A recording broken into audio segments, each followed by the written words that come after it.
বন্ধু, কখনো কি গভীর রাতে একা বসে ভেবেছো আমার জীবনটা কেন এমন? আমি কেন বারবার হারিয়ে যাচ্ছি? মনে হচ্ছে এই দুনিয়ায় তোমার কেউ নেই, কেউ তোমাকে বোঝে না, কেউ তোমার কষ্ট দেখে না। কিন্তু শোনো বন্ধু, তুমি ভুল করছো, কারণ আল্লাহ সব দেখেন। তুমি হয়তো কাঁদো, কিন্তু কেউ দেখে না। তুমি হয়তো হতাশ হয়ে রাতের আঁধারে নিঃশব্দে দীর্ঘশ্বাস ফেলো, কিন্তু কেউ তা শুনতে পায় না। কিন্তু আল্লাহ, তিনি তোমার প্রতিটা দুঃখ অনুভব করেন, তোমার প্রতিটি চোখের পানি গোনেন। তুমি যখন একলা কাঁদো, তখনও আল্লাহ তোমার পাশে থাকেন। কখনো মনে হয়েছে আমি যা চাই তা তো পাই না, তাহলে কেন দোয়া করব, কেন চেষ্টা করব? কিন্তু ভাই, তোমার চাওয়া যদি তোমার জন্য ক্ষতিকর হয়, আল্লাহ কি তোমাকে সেটা দেবেন? কখনো কখনো তিনি তোমার প্রিয় জিনিস তোমার কাছ থেকে সরিয়ে নেন, যাতে তুমি আরও বড় কিছু পাও।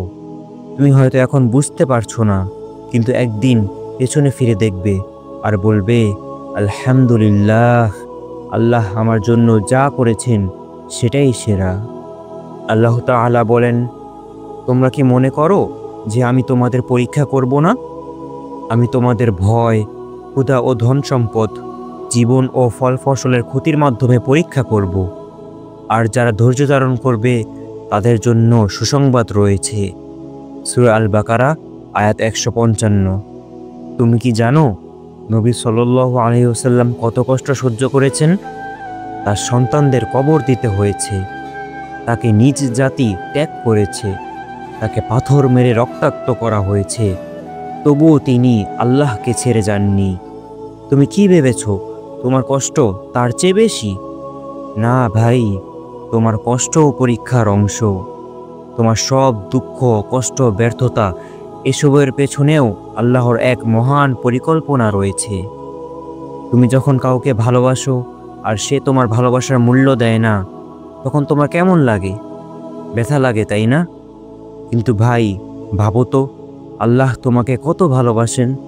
তুমি কি তার ভালোবাসার মূল্য দিচ্ছ? তুমি কি তার দিকে ফিরে যাচ্ছ? তাই বন্ধু, কখনো হতাশ হয়েও না, ভেঙে পড়ো না। কখনো মনে করো না যে আমার জন্য কিছু নেই। আল্লাহ তোমাকে ভাঙতে দেন না, তিনি তোমাকে গড়ে তোলেন।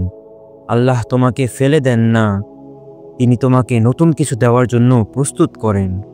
যখন কোনো কিছু কেড়ে নেন, তখন তার চেয়ে উত্তম কিছু দেওয়ার পরিকল্পনা করেন। নিশ্চয়ই তিনি উত্তম পরিকল্পনাকারী। আজ যদি দুঃখ আসে, কাল আনন্দও আসবে। তোমার কষ্ট, তোমার দুঃখ, সব কিছুর শেষে একটাই উত্তর: আল্লাহ তোমাকে ভালোবাসেন। তাই কষ্ট পেলে বলো আলহামদুলিল্লাহ, আর যখন কিছু পাবে তখনও বলো আলহামদুলিল্লাহ। কারণ আল্লাহর পরিকল্পনা তোমার জানা নেই, কিন্তু তিনি যা করেন তা সর্বোত্তম। তুমি শুধু আল্লাহকে ডেকে বলো, হাসবুনাল্লাহু ওয়া নি'মাল ওয়াকিল।